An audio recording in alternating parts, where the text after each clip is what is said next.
Channel को subscribe और share करें और बेल आइकन पर क्लिक करें ताकि नई आने वाली वीडियो का आपको पता चल सके।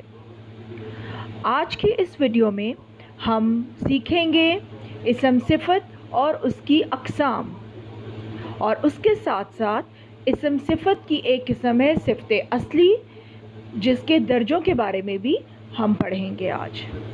एक बात यहाँ मैं आपको बताती चलूँ कि रोज़मर्रा ज़िंदगी में जब हम पढ़ते हैं तो हम इसको कुछ यूँ पढ़ते हैं, इसम सिफत और उसकी अक़साम। इसम सिफत गलत तलफ़्फ़ुज़ है, इसका दुरुस्त तलफ़्फ़ुज़ है इसम सिफत। इसम सिफत की तारीफ़ कुछ यूँ है कि किसी भी शख्स या चीज़ की खूबी या ख़ामी को ज़ाहिर करना इसम सिफत कहलाता है। मसलन ऊंची दीवार, नेक आदमी।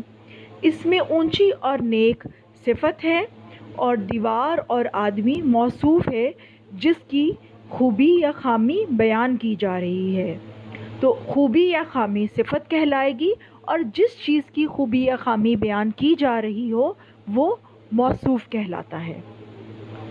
इसम सिफत की दो इक़साम हैं। उसकी अक़साम कुछ यूँ हैं।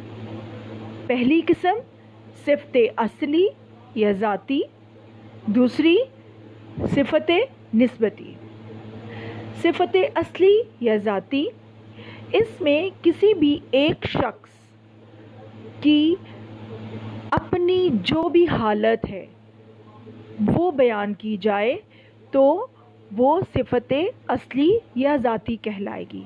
यानी कि वो शख्स नेक है या बद है, अच्छा है, बुरा है, सुस्त है, जो भी उस शख्स की हालत है वो बिल्कुल वैसे ही बयान की जाए तो वो सिफत असली या ज़ाती कहलाएगी।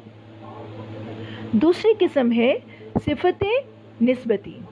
सिफत निस्बती का मतलब है कि वो सिफत तो नहीं है, यानी कोई खूबी या ख़ामी तो नहीं है, लेकिन किसी ख़ास वजह से उसका जो है मौसूफ़ के साथ ताल्लुक़ हो। जैसे लाहौरी नमक, अरबी घोड़ा, ईरानी कालीन, सिंधी बिरयानी।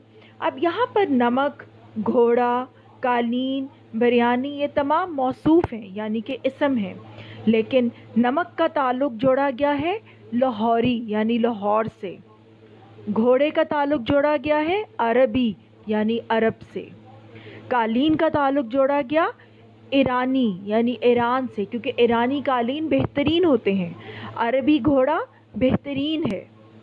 सिंधी बिरयानी, बिरयानी सिंधी बहुत मशहूर है तो इसीलिए वो सिंधी बिरयानी के नाम से मशहूर हुई। तो ये जब कोई इसम किसी ख़ास ताल्लुक़ की वजह से किसी चीज़ के साथ जुड़ जाए तो उसको सिफत निस्बती कहा जाएगा। सिफत असली के 3 दर्जे हैं। नंबर 1 सिफत नफ्सी, सिफत बाज़, सिफत कुल। सिफत नफ्सी वो इसम सिफत है जिससे किसी की हालत एक दूसरे इसम से बग़ैर मुकाबले के ज़ाहिर की जाए, यानी कि जिसमें जो उसकी हालत है बिल्कुल वैसा ही बयान किया जाए, जैसे अच्छा, बुरा, ऊंचा, नीचा वग़ैरह। सिफत बाज़ वो इसम सिफत है जिससे किसी एक को दूसरे से बढ़ाकर बयान किया जाए, यानी कि दो लोगों का आपस में ताल्लुक़ बयान किया जाए कि दोनों में से एक को दूसरे से बढ़ाया जाए। मसलन बेहतर, नेकतर, बदतर। सिफत कुल वो इसम सिफत है जिससे एक को दूसरे सबसे बढ़ाया जाए, यानी कि जिसमें किसी एक को बाकी तमाम से बढ़ाकर बयान किया जाए। मसलन बेहतरीन, नेकतरीन, बदतरीन, यानी एक को बाकी तमाम में से बेहतरीन करार दिया गया या किसी एक को बाकी तमाम में से बदतरीन करार दिया गया। उम्मीद है आपको इस वजाहत के साथ समझ आ गई होगी और अब आप अपना काम बखूबी सरअंजाम दे सकेंगे। शुक्रिया।